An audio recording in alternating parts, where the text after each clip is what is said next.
I am feeling so excited. Kind of feels like adult prom. I was inspired to pick up the mic by some of the most entertaining comics of the 90s and early 2000s. But what inspired me to continue doing comedy was the feeling I got the first time I got laughs. Because I love making people laugh off stage, but when I made an entire room of people laugh, there's nothing like that. To me, my message to the world in my stand-up is all of it. All of it is part of the human experience. There's not a part of it I'm not gonna talk about. I have nothing as sacred tattooed on my wrist. We're all a mess. The people that pretend they're not a mess are pretending. And the rest of us that are laughing, we're doing it right, really.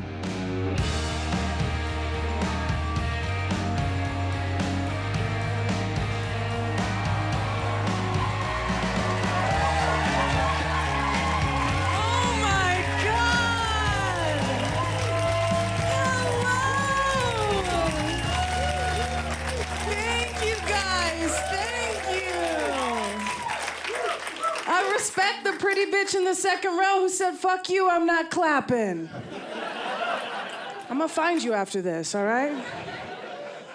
So happy to be back in a civilized state. I love Colorado. God, it feels so good to be here, especially because I was just in Nebraska. Yeah, what a garbage state. An entire state of people horny for corn. Rocked up for GMOs. They love that shit. I went to gas stations, there was souvenirs, there was corn, salt, and pepper shakers, corn on sweatshirts. I knew if I went to a sex shop, there was gonna be a corn dildo. Is the butter the lube? I don't wanna find out. Nebraska people are wild, they're weird. I hated Nebraska, but it was great to be in a state where my body type's average, if I'm being honest. Yeah, a lot of grain-fed women in Nebraska. Keto hasn't hit Omaha. They don't know about it yet. They haven't heard the good word.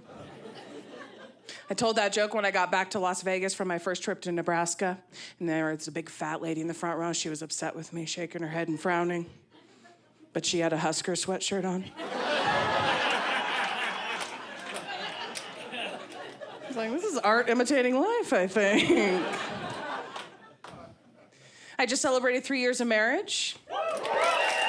Thank you. Thank you. Like a lot of marriages, we barely survived the pandemic. We learned a lot about each other. Here's the mistake we made. We made a very special mistake. We got married right before shutdown. Yeah. We spent our first year of marriage locked in a 2-bedroom apartment. Yeah, we fought every fucking day, sir.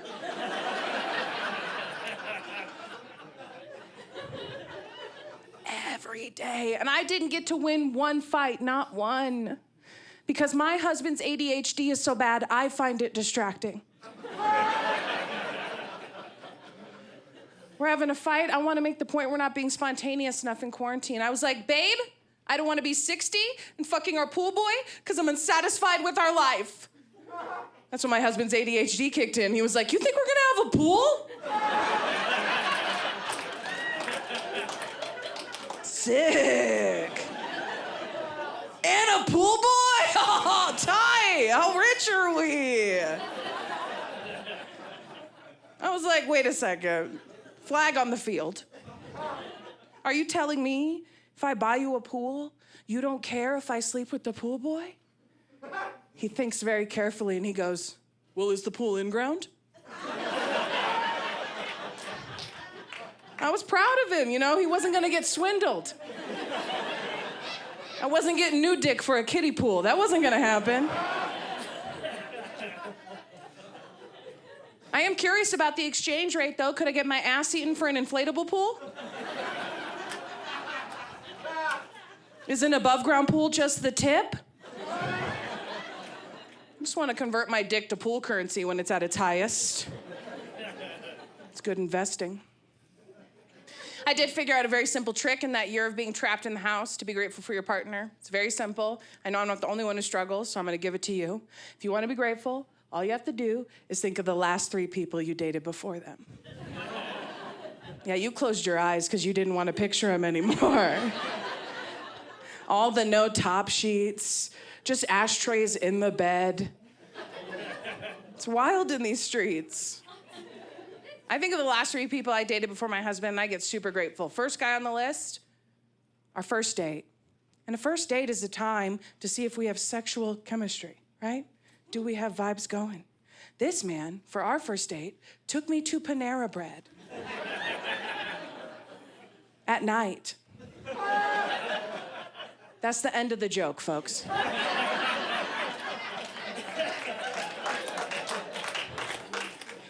8:30 p.m. First of all, if we're supposed to be getting sexy after this date, you shouldn't take me, a woman in my 30s, to a restaurant that serves exclusively dairy soup and coffee.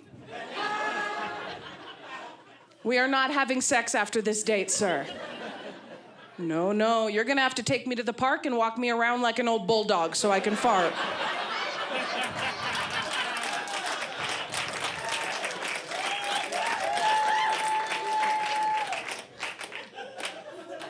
I'm not eating a bowl of broccoli cheddar soup and then letting a man big enough to date me get on top of me. I am no fool. Second guy on my list, he was just a hookup, but he did a lot of the normal straight guy. I'm like, what's your name, darling? Ray. I'm about to blow up your spot. I'm really sorry. But straight guys have the same moves when you want to participate during a blowjob, okay? Bloge, if you're French.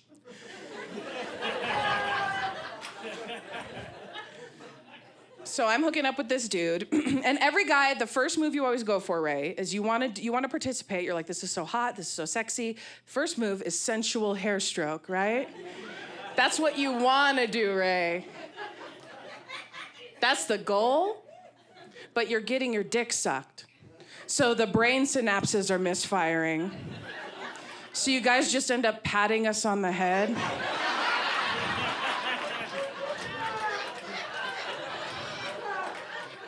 You know, like Helen Keller learning to read.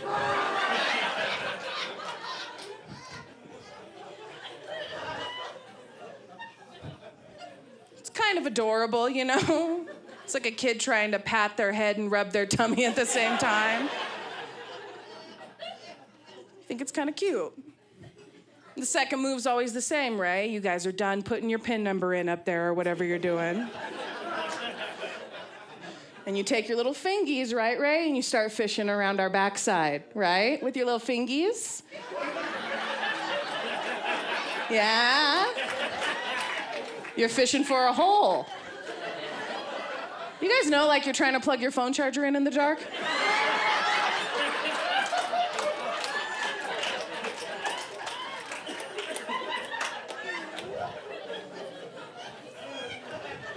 You know, you're like, if I can just feel one hole, I can get both of them. So this guy goes fishing, catches a hole, sticks 2 fingers in my mommy hole. Ray, then he stuck his thumb in my not the mommy hole. Then he lifted me up in the air. Yeah, like I was a Shih Tzu at the Westminster Dog Show. Checking to make sure I'm purebred before the main event. I have to turn my feminist card in all honesty, I do, because when that dude lifted me up by my grundle, I was not offended. I was not mad. I was proud. Listen, I was sucking that dude's dick, and he was like, best in show.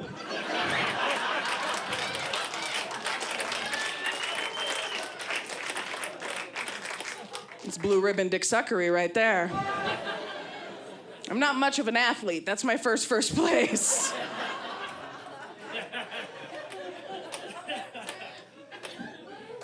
I see your questioning eyes, gentlemen, looking at me and going, oh, really? He picked you up by just your taint. How big was he, Jozalyn? You caught me. It was 2 guys. They went in at the same time like this, Ray, and then they were like, light as a feather, stiff as a board. Light as a feather, stiff as a board. Yeah, you know slumber parties. You've been to one. That's how they go. He makes me grateful for my husband. The last guy on the list that I think of when I want to be grateful for my husband was a guy I dated right before him. He was a zaddy, an older guy with money. Yeah, it was nice because he had a boat, so it was like boat pics. Soft dicks, but boat pics. So I was kind of putting off having full-on sex with him for a long time. Especially because he would like talk dirty to me or try and sex with me or try and hit on me. And what I did know about old guys,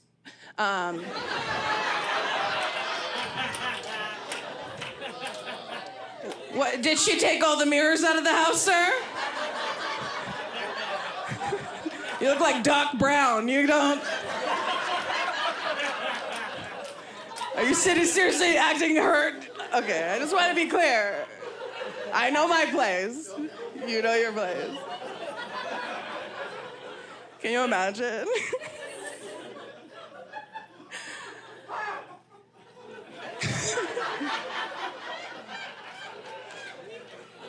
So I'm putting it off because he keeps saying all these weird lines to me because men that are of a certain age, they learned their dirty talk in the 70s and then they never updated. You know, they're like an iPod Touch. You know, I was hanging out with him and he would say things to me like, your ankles are so petite.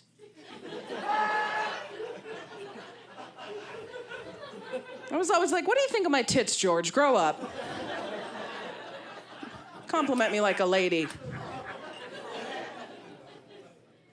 Comes to the night where we're putting it off again. I'm trying to put it off. I don't want to have full-on sex yet. And he's getting to the point, and I did not think the line he used on me was real. I knew it was ancient, but I did not know men ever actually used it in reality. We're about to happen, and I go, no, I'm trying to be coy. You know, I'm like, no, let's just wait. And he goes, come on, just the tip.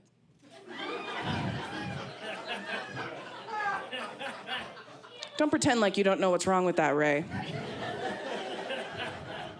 Just the tip, that's a lot of confidence, gentlemen. To think a woman's gonna get the first inch and beg for the other two.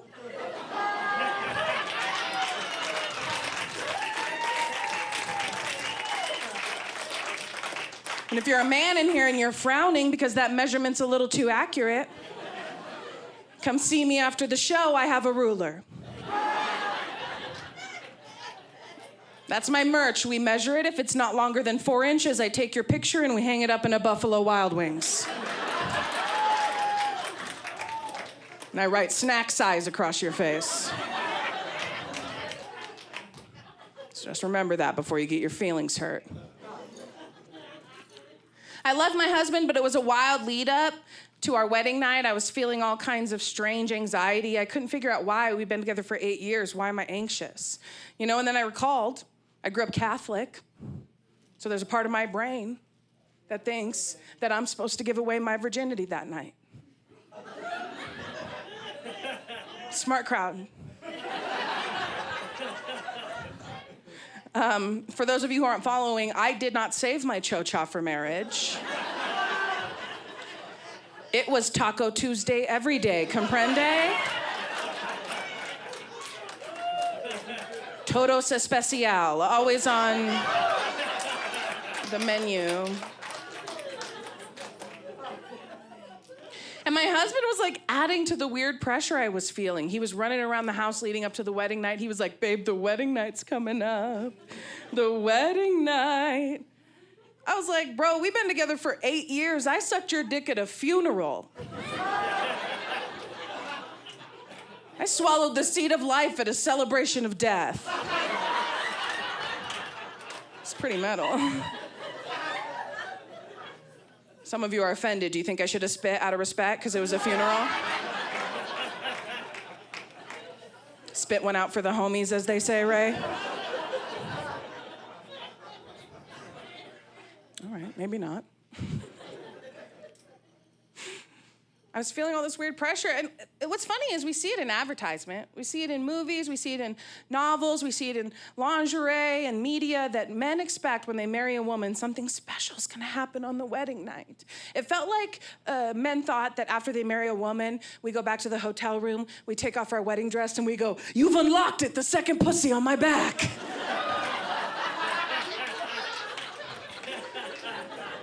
Congratulations, Ray. No mortal has known my back pussy in nigh a century.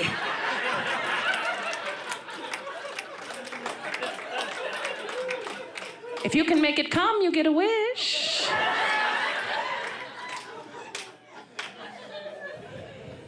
I did not know what the expectations were. I couldn't quite understand all the anxiety. I didn't know what to do. There had to be something I could do to quell that anxiety. What's like the bare minimum you can do on the wedding night to show appreciation for your partner? What do you think? Eat me, him eat you out? Damn, bitch. That's some bad bitch energy right there. Congratulations, you married me. Now eat my pussy. I'm gonna watch season 1 of Sex and the City and Grubhub Sushi. Don't speak another word for an hour. Respect. I felt like lingerie was an easy fix for my anxiety. I could do some cool lingerie that might make me feel like I was doing something. But I made the mistake of going to one of those fancy lingerie stores, you know, the ones where they put you in the room and they tell you what they think you should wear. The lady convinced me what I needed for my wedding night was crotchless underwear. Yeah, the women laughing had tried them on. You think it's gonna be a sexy moment? Mm-mm. Looked like my downstairs was gonna rob a bank.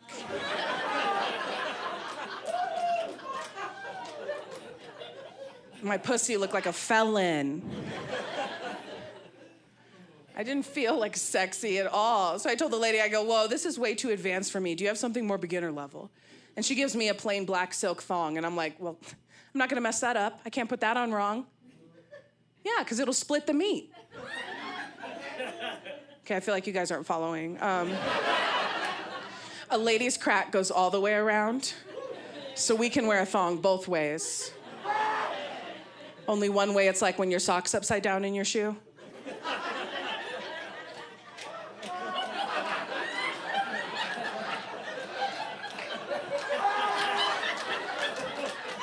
You know, your friends are like, "Are you okay?" You're like, "I have to go to the bathroom." It's not wrong, but it's not right. So I put the thong on, and I gotta be honest, I was pretty angry on behalf of all women that nobody tells us how powerful and sexy lingerie is gonna make us feel. I put that thong on, I felt like a sex goddess. Until I farted. Yeah, remember when you guys were a kid and you'd pluck a blade of grass and put it between your lips and whistle?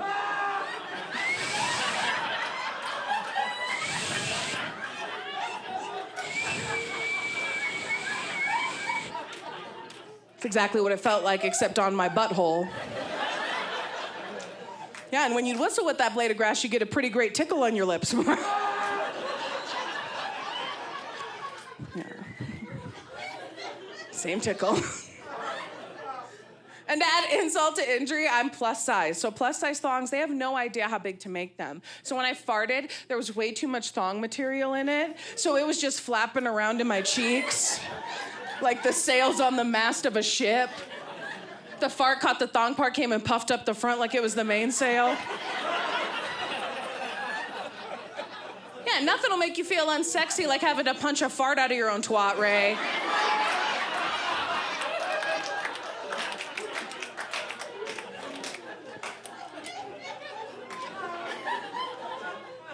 The lady was like, "Do you feel sexy?" I was like, "I feel like there's a strong nor'easter blowing in. It might be a good day for sailing." Lingerie was not working out for me. I was not feeling sexy in it. I'm a cotton panties comfort kind of girl. I feel sexy when I'm comfortable. So I was like, what's the next option, right? Straight guy, anal, you know, Ray. Okay, you're wearing Oakleys. Don't tell me you don't love anal.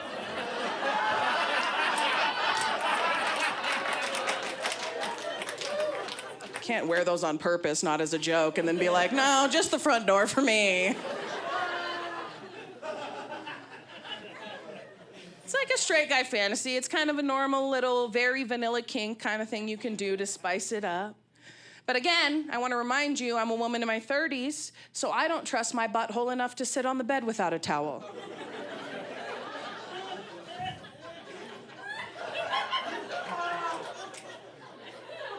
I'm not gonna let my partner go fishing around in there. Your butthole is the most unpredictable organ on your body. How many things has your asshole done where you were like, completely expected that?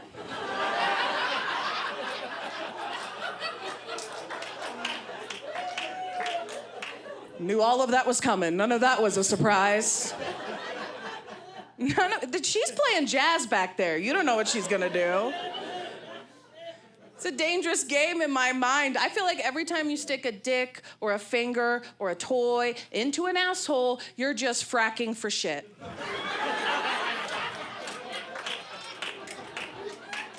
And on behalf of all bottoms, I just want to say it's not fair to get mad when you strike oil.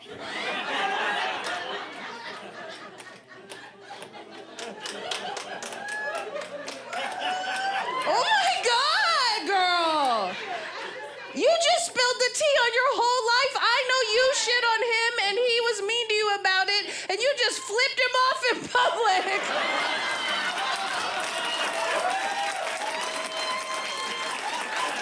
On camera for a comedy special recording.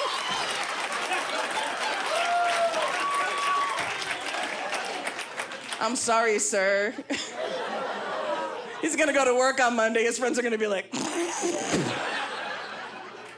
Greg, I heard you got a chalky pucky.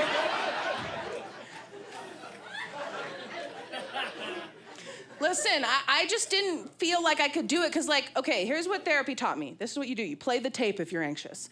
What is the worst case scenario? Okay, worst case scenario is I shit on my husband. And then what, I have breakfast with him the next day? I sit across a table. I reach for the bacon. He's like, maybe a bran muffin.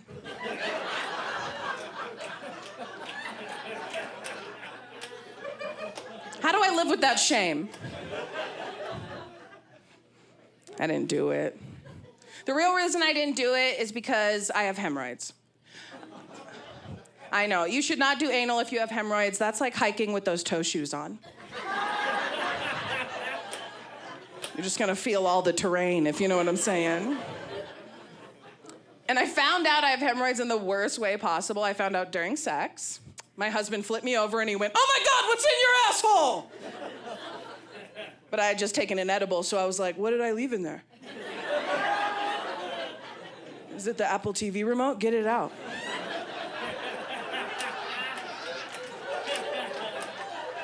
We've been looking for that.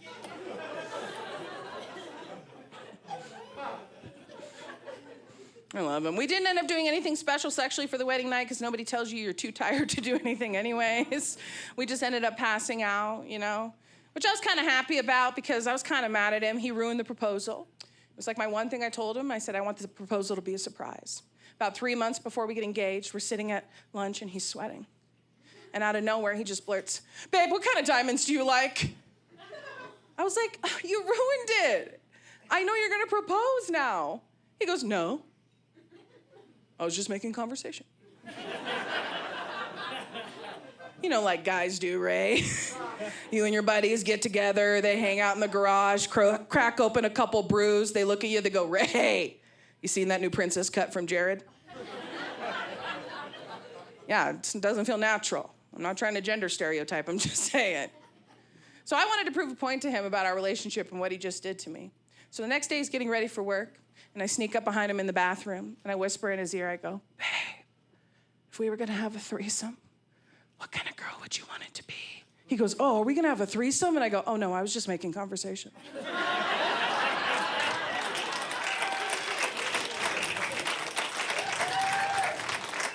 Sorry. Sorry to tease. I am bisexual, for those of you who are wondering. Do not cheer for a conventionally attractive white bisexual woman. We do not have oppression. It does not exist for us. We have been cool since the 60s. We have. We weren't gay. We were Clyde's cool wife. You know, all his friends at work were like, if you buy Clyde's wife a couple martinis, she might kiss your wife. It's a real hoot. I love game night. Being bisexual is like, people don't really know how to classify me now that I'm married to a man. Even my own husband didn't understand. After we got married, I was going to a support event at the LGBTQ Center in Las Vegas. And he goes, well, why are you going? You're not bi anymore. I was like, did my registration lapse? Like, what? I'm not bi anymore. I said, what, did you cure me? And out of curiosity, if it is a registration issue, how do I up it? Do I eat a pussy in front of a notary public? Can I just finger a chick at the DMV to save time? It is very strange being a bisexual woman married to a man. It does kind of feel like it erases that part of your identity. Being a bi woman married to a man feels a lot like being a detective that was forced to retire with one cold case.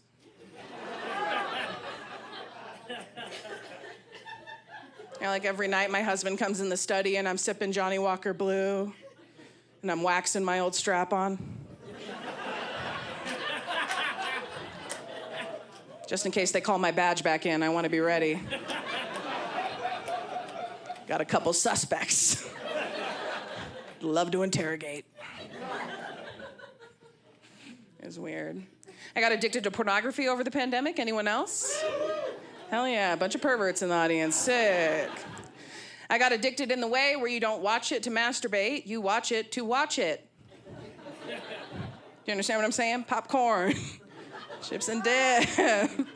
I subscribe to my favorite creators. Yeah, it's a real problem. And I've been masturbating for a long time. You know, I discovered it very early. I fell on a trampoline right, as I like to say. And you only got to fall on it that way once, and then you fall on it like that forever. But the problem is I started masturbating so early that as soon as I could buy sex toys, I was buying them all the time, vibrators. And Harvard unequivocally proved, empirically, this is a fact, that when you use vibrating sex toys, over time, a woman becomes desensitized permanently. Yeah. I started flashing back to every time my husband was going down on me and he just got tired and started headbutting me like he was Pacquiao in a title fight.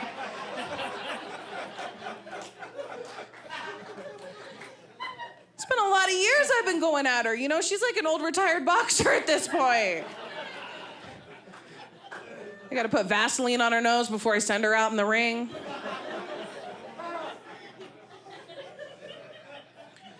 So I went back to like the old-fashioned way, you know, farm to table. But I found it to be very boring, and I was on the road with a bunch of male comics, and when straight dudes are alone, you guys say the wildest shit to each other, Ray. Yeah, okay, don't be proud of it, you fucking psycho. He's like, yeah, I've seen the inside of all my friends' assholes. It's pretty sick. We're brothers. Okay, calm down, lady. You're one to talk about assholes, all right?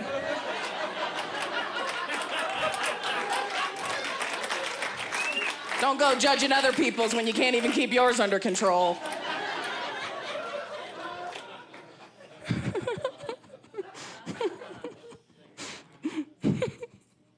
Anyways.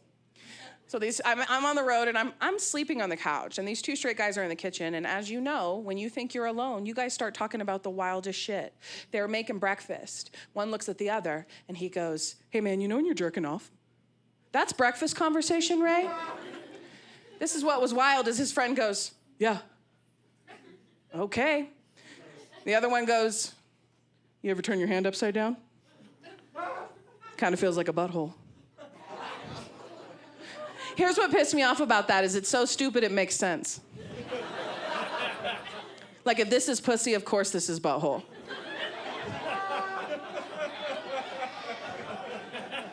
Think it's American Sign Language.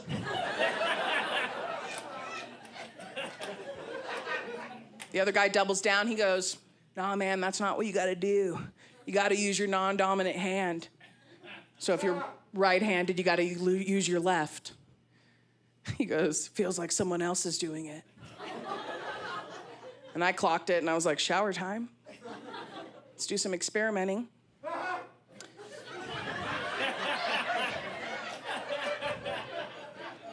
Did not feel like someone else was doing it. Felt like somebody who didn't want to do it was doing it.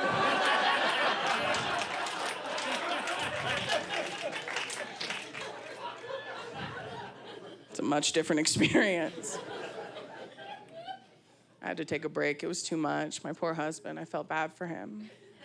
You know, he was working hard, wasn't getting anything out of it. It's just gone, you know. I have no feeling.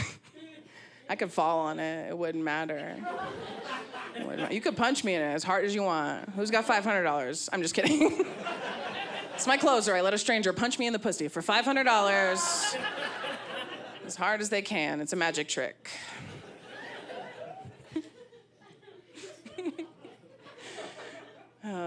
You guys have been a lot of fun. I'm going to tell you a few stories and I'm going to get out of here. But one thing I want to say is I'm about to tell fat jokes. And I know I'm fat because a child told me. And the reason I warned you is because I can feel it happening right now. You're tightening up. You're feeling pity. No. Listen. God's mouth, that's a child. Whatever he says, sorry, Mark, your kid called you ugly, learn to play guitar. They don't have egos. They're not trying to protect theirs. They're just telling you the truth. My niece has been keeping me humble since she was 3. Since she was 3, she came running in from the other room. She goes, Auntie Jozalyn. I go, what, baby? She goes, you're the fattest person I know. Look, you cannot be mad at her. She was 3. She knew 8 people. She was right. I was proud of her. I was like, good job knowing your shapes, kid. She keeps me humble. And I can still feel people tightening up. You know, I do these jokes all over the country. And in 2022, it's like you guys think if you laugh at a fat joke, Lizzo's gonna pop out and be like, gotcha, bitch. Gotcha.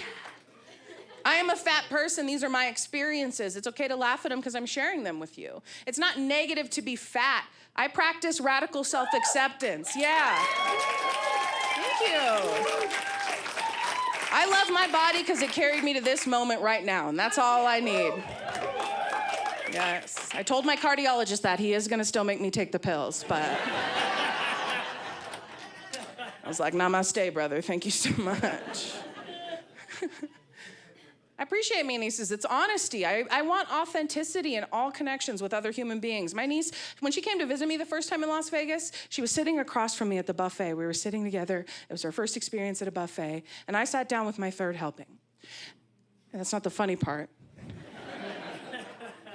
Look at all these normal people when I said third helping and you guys were like, so you're just getting started, go on. I sit down with my third helping and my little niece with her big, beautiful, angelic eyes was looking at me across the table and she goes, Auntie Jozalyn. I go, what, baby? She goes, do you ever get full?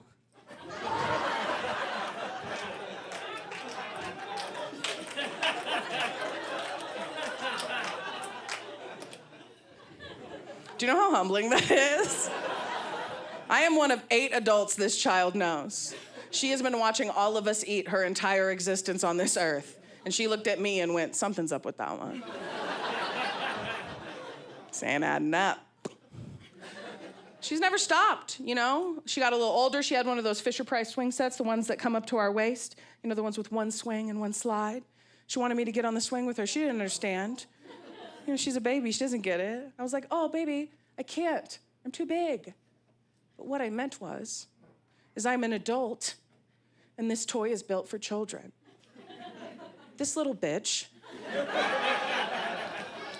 looked me right in my eyes and said, well, my mom has an exercise bike if you need to lose weight.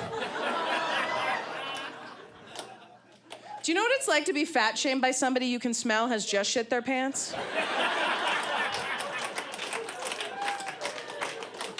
I was like, I should take a look at my life. I don't think things are going so great for me. I prefer that. I prefer that authenticity to anything else on the planet. You know, my grandma does the same thing. She loves to fat shame me on accident. I was at her house the other day, and she came running down the stairs. She goes, Jozalyn, I really want a candy bar. Do you have one in your purse?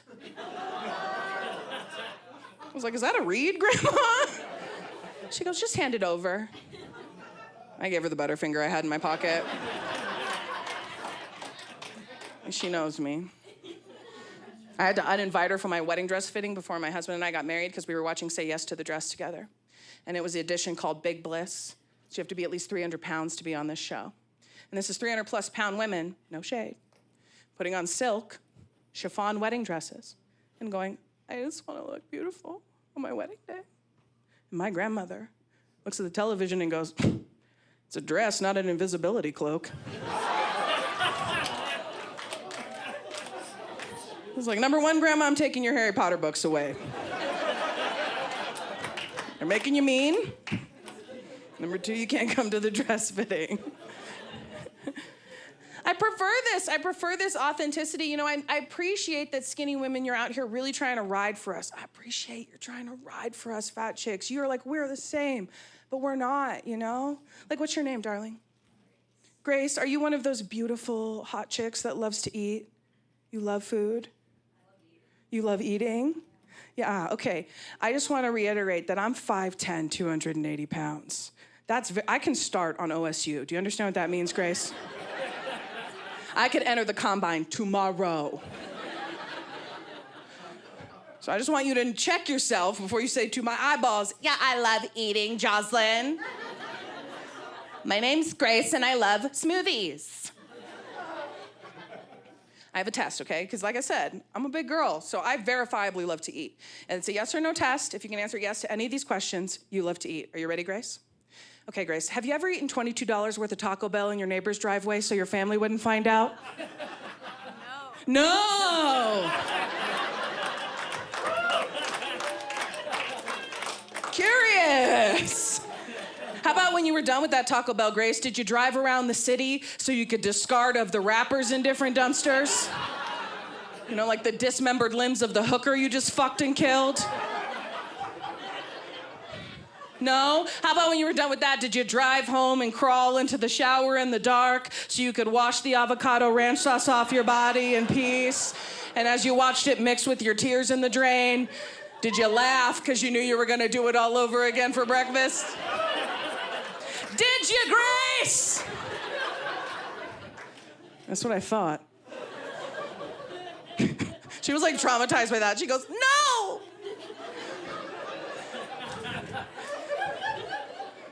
Yeah, you don't love to eat, girl. I love it. If we're the same, if we're equals, pick me up. I will stop a skinny bitch in her tracks every time. She's like, I'm here for you, girl. You're like, oh, great. Can I get a piggy bag? She's like, not like that, though. Not here for you like that. I appreciate that authenticity more than anything. More than anything. I want it. I want it in all things. You know, even my husband, the first time I needed a seatbelt extender on the plane, he knew what I needed to do was laugh. I didn't need to be pitied. I didn't need to feel anxious about it. I just needed someone to break the tension I was feeling in that moment. And he puts his hand on my hand and he goes, I got you, babe.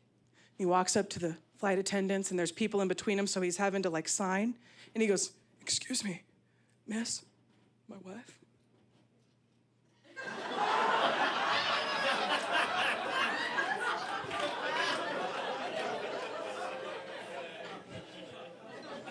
I was like, you got me.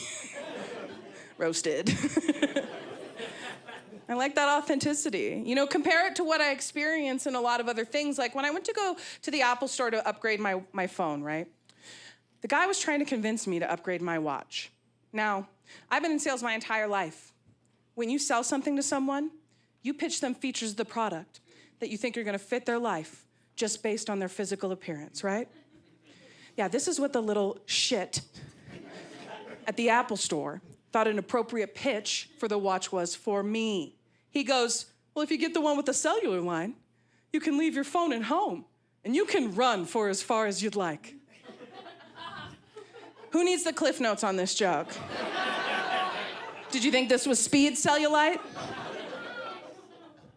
I was like, I could run as far as I'd like? And he doubles down, he goes, yeah, and since it has its own cellular line, if you're taking conference calls in the morning, you can just take them on your morning run. I said, oh, can I?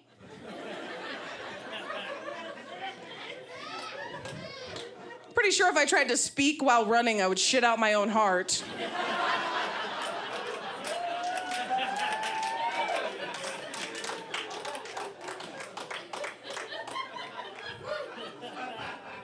Cops would find me dead on the side of the road.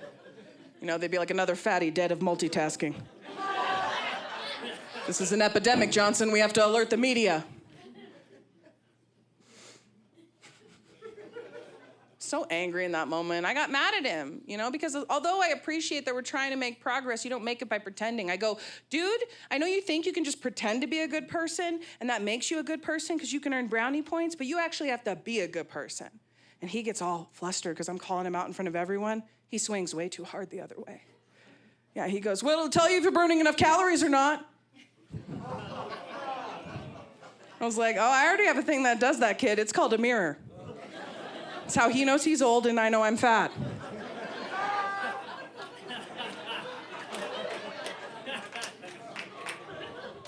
It's how he noticed the schmutz after the bedroom.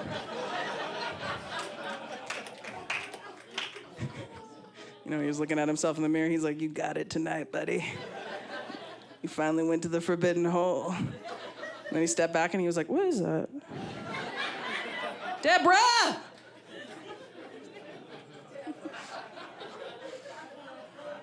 So this kid is patronizing me to no end.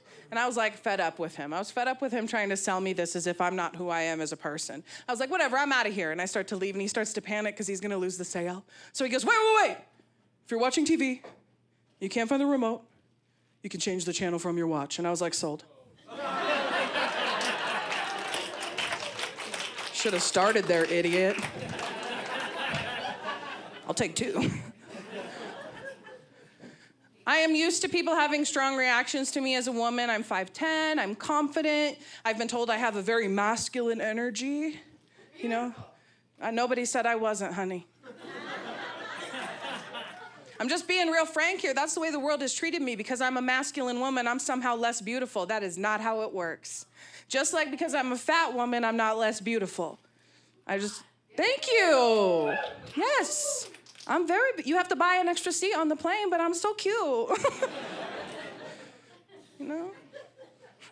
But men have a strong reaction to me. When they really like me, they like me.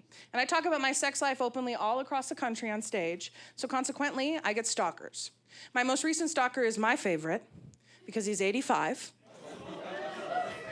Yeah, I'm not scared, you know? Because he's 85. Even if he was like, get over here, I could be like, no. And he'd be like, oh, you're quick.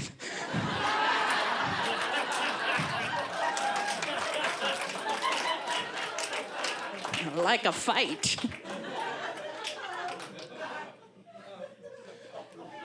So I wasn't scared, but I was creeped out because he came to 14 shows in a row.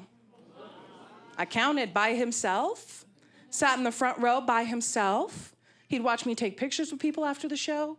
He'd watch me get in my car, and he'd watch me drive away. Yeah. The next show he was at, he was standing in the line to talk to me. And I start to sweat in this crevice, Grace. You know this is not an air conditioning sweat. No, this is instinctual. This is from when dinosaurs were alive. This is a woman's amygdala being like, her life's in danger, make her slick.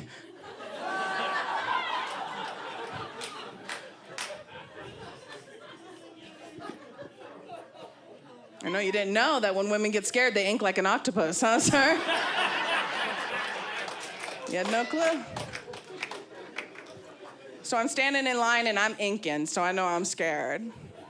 I have no idea what he's gonna say. He gets to the front of the line and he leans in and he whispers, he goes, I'll pay you $75,000 to dominate me for 48 hours. I was like, 75 G's? Grandpa, I'll beat the fuck out of you for 75 G's. I hope Ethel brought a gurney. You're limping out of here.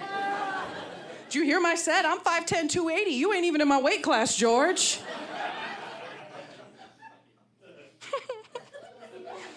And then, I know, it's not about violence, right? That's not what BDSM's about. So I thought about it a little more.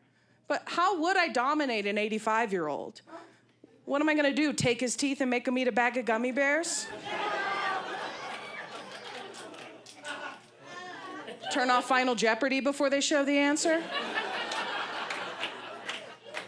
If I really want to get kinky, I can make him change the time zone on an iPad, huh? I'll be like, change it to Central Standard Time, slave. And he'd be like, which one, mistress? There's 30. It's a time zone dominatrix joke for you, Grace.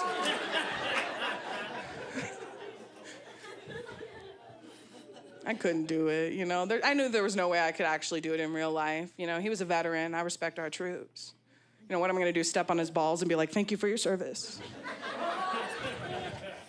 You know, I didn't know what to do.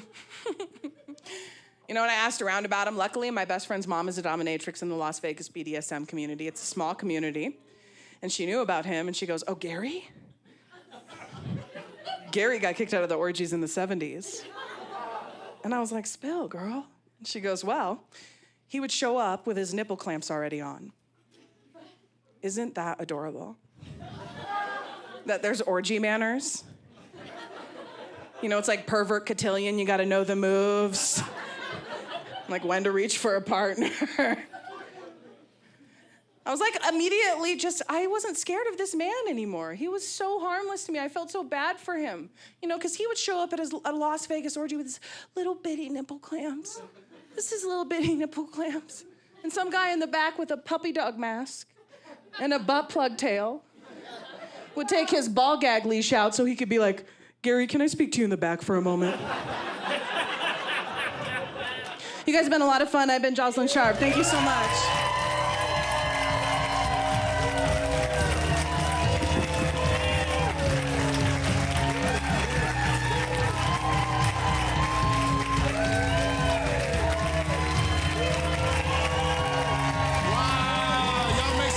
Jozalyn Sharp.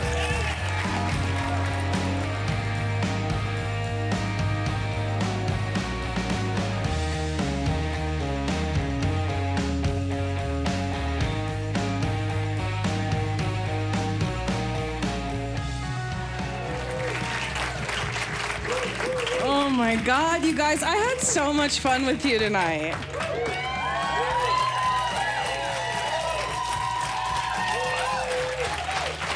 This is wild. I've been doing stand-up for 10 years this year. It's a long time.